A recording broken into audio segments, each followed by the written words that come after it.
Finally, today is the wedding day of my brother, Tom. My brother and I grew up with many hardships. The biggest tragedy was losing our mom when we were teenagers. Since then, we've supported each other through life. No, I take back what I just said. More like, I've been overwhelmingly supported by my brother. The woman who has been supported him was his bride, Lisa. Lisa was a high school classmate of my brother, and he had a crush on her for the longest time, which finally blossomed into a relationship just before graduation. The love they've nurtured is now moving on to the next stage, marriage. Thinking about it makes me so emotional I could cry. Tom and Lisa wanted a simple wedding, but it turned into a big affair due to Lisa's father's wishes. Lisa's father, a Harvard grad and a top executive at a major company.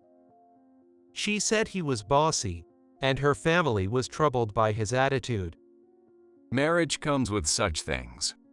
It's about people with different values coming together as a family. My brother said so. I haven't thought about my own marriage, so I didn't quite get it when he said that. That was a little while back. And now the bride and groom will enter. At the announcer's call, my brother in a tuxedo and Lisa in a wedding dress made their entrance. My tall and stylish brother, Tom, looked very handsome, and petite, delicate Lisa was adorable in her dress. Next to Lisa was her father. It was my first time seeing him, but he was as stern-looking as my brother had mentioned. After the vows and ring exchange, the room erupted in applause. Next, there were to be speeches from family and friends. My brother had asked me earlier if I wanted to give a speech, but speaking in front of a crowd is not my thing. I can't, sorry, bro. Yay, I know that's not your thing. No worries. Ken and my friends will give the speeches. He told me so. And he's my sweet brother. While I was reminiscing, the stern man, the bride's father, took the microphone to give his speech. Is this on? I am Ken, the father of the bride, Lisa. Thank you all for coming to my daughter's wedding today. He began his speech that way. Lisa attended a prestigious private kindergarten and then went on to a prestigious private elementary school. Her father spoke of her illustrious educational background from kindergarten through college. Tom, the groom, graduated from a well-known private university and is now a lawyer. His educational background is impeccable, fitting for our family since he is a lawyer. He spoke highly of my brother, but I was slightly put off by his condescending tone. Yet, given his nature, I suppose it was to be expected. However, there is one individual of lower education among us today. I won't say who, but having such a person closely related to the groom's family, I am not pleased. I believe some of you understand what I mean. Marriage is about lineage. It's important to continue a lineage of excellent genes. Fortunately, Tom is outstanding, so I have turned a blind eye to his brother's inferiority and approved of the marriage. My generosity should surprise you. Lisa's father delivered such a speech. The atmosphere in the room turned uneasy during his speech, but then fell eerily silent. I hadn't realized he was talking about me until he mentioned brother at the end, and I was stunned that someone could say such things. Yet Lisa's father continued. Oops. I seem to have made everyone quiet. I hope you understand that I respected my daughter's wishes and allowed for the freedom to marry. Please continue to enjoy the reception. Well, I would like to tell that incompetent brother to just go home. And with that, I'll conclude my speech. At that moment, my brother Tom suddenly ran and snatched the microphone from Lisa's father. The room went even quieter. Tom, gripping the microphone and with a stern look, started speaking with a forced smile. Did I not mention it? Ken, did you forget what I said recently? Maybe you're becoming forgetful, which is worrying. Actually, my brother. As my brother was about to speak the truth about me. My name is Ryan, I'm 20 years old. Recently, for my 20th birthday, Tom sent me a gift. It was a laptop. Something I had wanted for a long time. Such an expensive gift. I murmured alone at home. I picked up my smartphone and called my brother. Tom answered immediately. Ryan, happy 20th birthday. Sorry I couldn't celebrate with you. How about we grab some dinner together this weekend? He said cheerfully. It's okay, you don't have to fuss over a birthday meal or celebration. I'm not a child anymore. I replied gruffly. I was happy he cared, but I couldn't express it. Don't say that. We won't be able to see each other soon. Let's grab a meal while we can. Tom suggested that to me. Tom is my only family. After our parents divorced when I was in 6th grade, Tom went with our father, and I stayed with our mother, who passed away the next year. Later, I was taken in by our father, who struggled with alcoholism and poor health, making a stable life impossible. At that time, Tom, a university student, lived alone and worked part-time to support himself and managed to keep attending university. I tried to live with our father, not wanting to burden Tom, but as a teenager, I couldn't endure the abnormal life and couldn't focus on my studies. Even after finishing middle school, I couldn't see myself as a high school student. I just spent my days zoning out, my mind blank. When asked about my future aspirations by a teacher, I had no answer, and I was in no position to discuss it with my father. You should graduate from high school. My homeroom teacher advised, so I decided to attend high school. I told my brother about it later. Why didn't you consult me about school stuff? My brother was worried and scolded me, but I didn't want to get in the way of his life. By the time I became a high school student, our father's health worsened, leading to his hospitalization. Ryan will live with me. That's a decision. My brother insisted, calling me to live with him despite the challenges of balancing his job and studies, always striving to keep the mood light so we wouldn't struggle in our life together. I did part-time jobs after school, contributing to the rent and utilities, and took care of household chores to lessen my brother's load. It was busy, but living and cooperating with my brother remains a precious memory. The joy of living together again after years apart post-divorce overshadowed the loneliness we felt during our separation.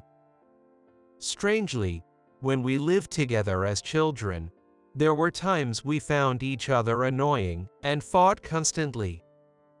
But being apart made me realize that being together was not something to take for granted, and without the opportunity to rely on our parents, I truly understood the value of having a sibling.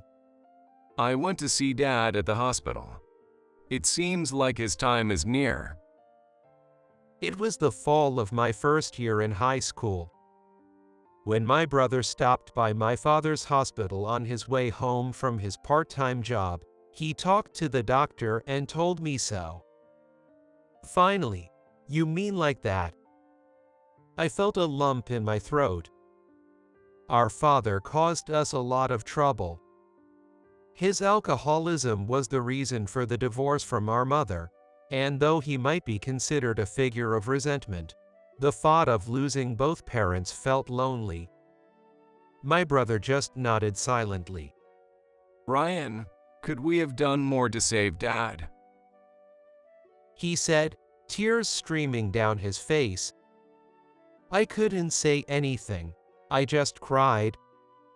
And then we cried together for a while. But, you know, when Dad and Mom divorced, I was 12 and you were 18. Dad was already in bad shape by then. We were just teenagers, students. It was impossible to save him. I told my brother. He looked at me, surprised. Ryan, you're more grown up than I am. It's impressive how you see life. That's what Mom always used to say, Tom and Ryan, live your lives the way you want to. She always said that. I shared with him. And I didn't understand those words from our mother at the time. I felt lost, not knowing how to handle my situation so different from that of my peers. But now, with my brother as my support, I understand the meaning of our mother's words. I can live my life the way I want, right? I muttered. Of course. Ryan, you can do anything. He ruffled my hair, and then we both cried. The next day, our father passed away in the hospital. I lost both of my parents. I never imagined such a day would come. Fate can be cruel, I thought. At the crematorium, I was watching the smoke rise from our father's coffin. Dad, don't bother Mom in heaven. I looked up and muttered in my heart. Hey, Dad, try not to trouble Mom in heaven, okay? My brother said, gazing at the sky beside me. Oops.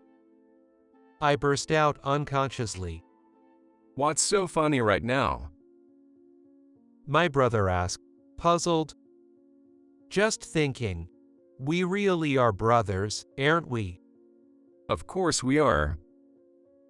I said, realizing we had the same thought. From then on, or rather, my brother continued to support me, living every day as my only family. Despite his busy schedule, he never neglected his studies, graduated from a prestigious university, passed a bar exam, and became a lawyer. Then, when he was 26 and financially stable, he decided to marry his girlfriend, Lisa. Ryan, when I marry Lisa and we start living together, where will you live? Will you stay with us? He asked me before getting married. I spit out my drink at that question. No way. Live with my brother and his wife as a newlywed couple. Even I can't do that. That's what I said. Why not? I'm serious. Lisa also wants us to live together because I'd worry about leaving you alone in this house. My brother said earnestly. While I thought he was out of his mind, I was touched by how much he cared about me. He was not just a brother, but also had a parental concern for me. But I expressed my desire to try living alone as I was about to turn 20, and reluctantly, he agreed. His hesitation was parent-like. If you ever find it too hard, just come to my place. My brother kept telling me that, but when I started living alone, it felt carefree and fun. Then, for my 20th birthday, he gifted me a laptop. Wait a minute. Am I being spoiled? I couldn't rely on my parents during my teenage years, so maybe it's okay to indulge a little now. Eventually, the day of my brother and Lisa's wedding arrived. My brother always supported me. The woman who has been supported him was his bride, Lisa. Lisa was a high school classmate of my brother, and he had a crush on her for the longest time, which finally blossomed into a relationship just before graduation. The love they've nurtured is now moving on to the next stage, marriage. Thinking about it makes me so emotional I could cry. Tom and Lisa wanted a simple wedding, but it turned into a big affair due to Lisa's father's wishes. Lisa's father, a Harvard grad and a top executive at a major company. She said he was bossy, and her family was troubled by his attitude. Marriage comes with such things. It's about people with different values coming together as a family. My brother said so. I haven't thought about my own marriage, so I didn't quite get it when he said that. And now the bride and groom will enter. At the announcer's call, my brother in a tuxedo and Lisa in a wedding dress made their entrance. My tall and stylish brother, Tom, looked very handsome, and petite, delicate Lisa was adorable in her dress. Next to Lisa was her father. It was my first time seeing him, but he was as stern-looking as my brother had mentioned. After the vows and ring exchange, the room erupted in applause. Next, there were to be speeches from family and friends. My brother had asked me earlier if I wanted to give a speech, but speaking in front of a crowd is not my thing. I can't, sorry, bro. Yay, I know that's not your thing. No worries. Ken and my friends will give the speeches. He told me so. And he's my sweet brother. While I was reminiscing, the stern man, the bride's father, took the microphone to give his speech. Is this on? I am Ken, the father of the bride, Lisa. Thank you all for coming to my daughter's wedding today. He began his speech that way. Lisa attended a prestigious private kindergarten and then went on to a prestigious private elementary school. Her father spoke of her illustrious educational background from kindergarten through college. Tom, the groom, graduated from a well-known private university and is now a lawyer. His educational background is impeccable, fitting for our family since he is a lawyer. He spoke highly of my brother, but I was slightly put off by his condescending tone. Yet, given his nature, I suppose it was to be expected. However, there is one individual of lower education among us today. I won't say who, but having such a person closely related to the groom's family, I am not pleased. I believe some of you understand what I mean. Marriage is about lineage. It's important to continue a lineage of excellent genes. Fortunately, Tom is outstanding, so I have turned a blind eye to his brother's inferiority and approved of the marriage. My generosity should surprise you. Lisa's father delivered such a speech. The atmosphere in the room turned uneasy during his speech, but then fell eerily silent. I hadn't realized he was talking about me until he mentioned brother at the end, and I was stunned that someone could say such things. Yet Lisa's father continued. Oops. I seem to have made everyone quiet. I hope you understand that I respected my daughter's wishes and allowed for the freedom to marry. Please continue to enjoy the reception. Well, I would like to tell that incompetent brother to just go home. And with that, I'll conclude my speech. At that moment, my brother Tom suddenly ran and snatched the microphone from Lisa's father. The room went even quieter. Tom, gripping the microphone and with a stern look, started speaking with a forced smile. Did I not mention it? Ken, did you forget what I said recently? Maybe you're becoming forgetful, which is worrying. Actually, my brother.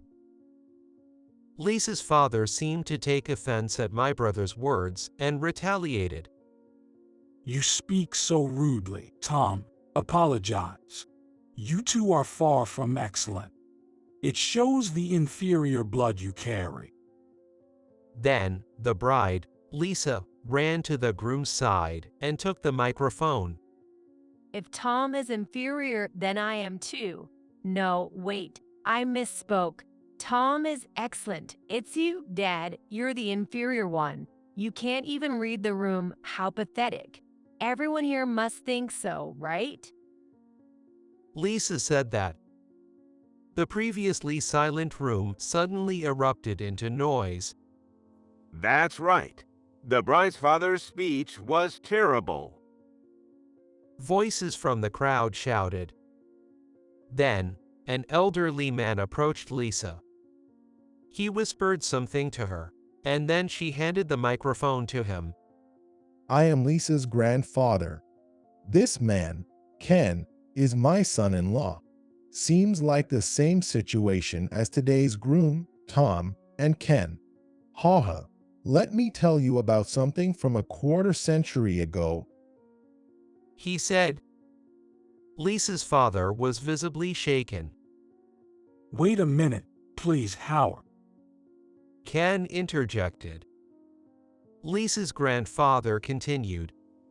This man, Ken, now prides himself as a Harvard grad, but when he wanted to marry my daughter, Mary, he was a man with no title, a pathetic figure. He was not even in university yet when he asked for the marriage. I remember almost collapsing in shock at that time. The room started buzzing again. Please stop, Howard. Lisa's father was frantic, but Lisa's grandfather continued in phase. My family was wealthy, and though we had 4 children, my only daughter was particularly dear to me. I was furious back then, wondering why she would marry someone without any educational credentials. But she insisted on marrying Ken, saying she would support him, and they eloped. Looking back, they were young and in love, so perhaps it couldn't be helped. Eventually, I reluctantly agreed to their marriage when things cooled down, but I told Ken something similar to what he said earlier. Ken, I overlooked your inferiority and allowed the marriage. Be grateful for my generosity. The buzzing crowd fell silent, captivated by Lisa's grandfather's story. Lisa's grandfather said, Then Ken worked extremely hard and got into Harvard, graduated without any delays, and climbed a corporate ladder at a top firm. About 5 years ago, Ken told me, Howard, I could persevere because I had my wife by my side. I believe that's true. He felt inadequate for having started a family so unprepared and worked hard to compensate. But Ken, having graduated from Harvard and succeeded in his career, became arrogant. Isn't that right, Ken? Lisa's grandfather addressed Ken directly. Ken looked down in silence. Then, as if remembering something, Lisa's grandfather turned to Tom, my brother, and said, Tom, sorry to interrupt your speech. There was a misunderstanding about your brother Ryan's education, wasn't there? Could you clarify that? I flinched. Just when the attention had shifted away from me, it was back on me again. I prefer to avoid the spotlight, but I realized I couldn't hide any longer. Yes, my brother Ryan is actually starting at Harvard this spring. Not only is he hardworking, but he's also naturally smart and skilled in many areas. The room erupted in cheers. Congratulations. Good luck. Voices and applause came from all around, and I shyly muttered, "Thank you." What are you saying? That can't be true. Sure, I overheard that talk when Lisa and Tom visited us, but I thought they were joking. I've always seen Tom's brother as a high school graduate and nothing more. I found it disgraceful to have such inferior lineage. Ken said that. Perhaps Ken only recognizes famous private high schools. Dad, enough with this inferior talk. It's incredibly rude. I understand from Grandpa's story that you value education because you worked hard for it. But as a person, such comments are unacceptable, right, Mom? Lisa turned to her mother and said, Yes, Ken, you've changed. You worked hard to gain status and recognition to ensure we could live happily, but then you became content and arrogant. I see none of the man I once fell in love with. As a daughter of a wealthy family, I can live without you. So if you don't change your ways, I'll leave you. It's divorce then. Lisa's mother spoke firmly. Mary, please don't say that. Ken exclaimed desperately. Ladies and gentlemen, I apologize for the unpleasant scene. We'll handle my parents' marital issues privately. Let's restart and continue enjoying the reception. Next, we have a speech from a friend from the groom's university days. Ken was led away by Lisa's mother and grandfather, and the reception resumed under Lisa's guidance.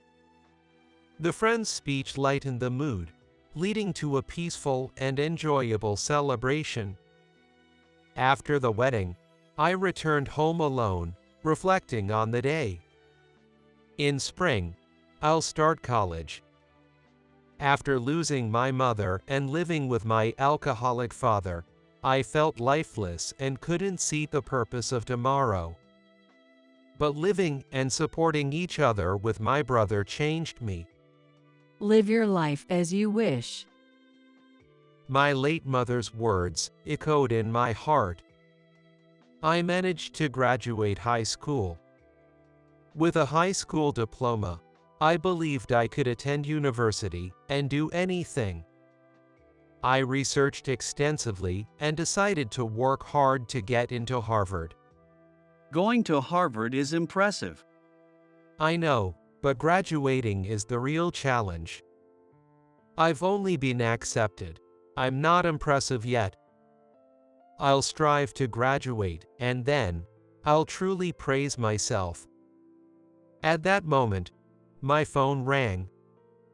It was Lisa. Hello, Ryan. I'm so sorry for my father's rude behavior today. No amount of apologies can cover it. We'll have him apologize to you directly soon. That's what she said. It's okay. I don't care. Indeed, it was the truth. Being looked down upon for my education wasn't new to me, and I had already experienced people changing their attitude when they found out about Harvard. I find it a waste of time and effort to concern myself with how others judge based on titles or credentials. More than anything, I hope Lisa's parents would find happiness and improve their relationship following these events. A month passed, and the day I moved arrived. My brother came to the airport to see me off, with Lisa joining him. Ryan going to university. I'm so proud to see you become such a fine young man, but my brother said, his eyes already welling up with tears. I felt immense gratitude toward my brother, who had been like a parent to me. If it gets too tough, remember you can always come back. He told me. No, I've made up my mind, so I'll keep pushing through until I graduate, no matter what. I responded. Wait a minute, Ryan. A woman's voice called out. Mom, why are you here? Lisa exclaimed in surprise. There stood Lisa's mother, Mary, and her father, Ken. What brings you two here? Are you going on a trip? I asked them that. Not at all. We came to see you off. Lisa's mother explained. Ken insisted on apologizing to Ryan before he left. She said, out of breath as if she had run all the way. I'm truly sorry for the disrespectful things I said at the reception. It's unforgivable how late this apology is. Ken apologized to me. Ken, I'm not bothered by it anymore. I quickly assured him. I've reflected on my actions since that day. Everything my wife said was right. I was so obsessed with gaining status and fame to make my family happy that I became arrogant. I was a fool. Ryan, I've heard about the struggles you faced at home and the effort you put into getting accepted to university. I want to support your life journey. I hope you absorb knowledge and experiences to lead a rich and fulfilling life. Though Mary and I are your brothers-in-laws, we'd like to be there for you and Tom as parental figures. Please rely on us if you need anything while you're away. Lisa's father said so.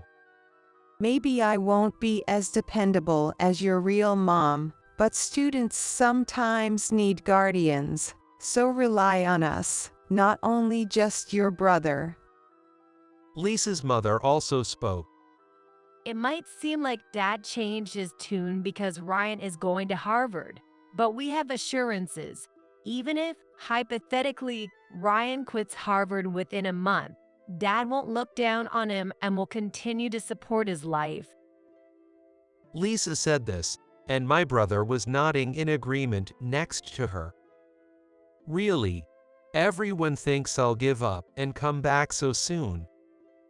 I jokingly replied. Sorry, Ryan, that's not what we meant. Lisa said, her face turning red in embarrassment. It's okay, I understand. Your concern really means a lot to me. I hastily expressed my gratitude. Being looked down upon or not didn't matter to me. Seeing everyone's sincere faces, I felt truly grateful. Thank you all. If ever I find my spirit breaking, I'll rely on you. Knowing I have people like you to turn to gives me strength. I said, bowing. Ryan, but remember, the first person you should rely on is me. My brother said, playfully ruffling my hair. Hey, I styled my hair this morning, don't mess it up. I protested, grabbing his hand. You didn't used to care about that. Getting all fancy, huh? You're trying to impress the ladies at university, aren't you? That's not it at all. I panicked. Everyone laughed, easing the mood. Then, bidding farewell to everyone, I boarded the plane alone. For the first time, I was leaving my hometown. Maybe my reserved nature, often described as reserved, would change during my university life.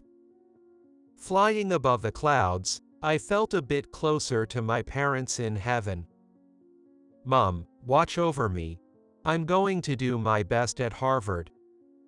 Dad, keep an eye on me. The image of my mother watching over me came to mind, quickly replaced by my brother's face. It's undeniably Tom who has always watched over me. It always has been, and always will be. But when I graduate and return, I hope to be a dependable adult who can support Tom in return. The faces of Lisa's parents briefly crossed my mind, and I again silently vowed to live my life as I wish.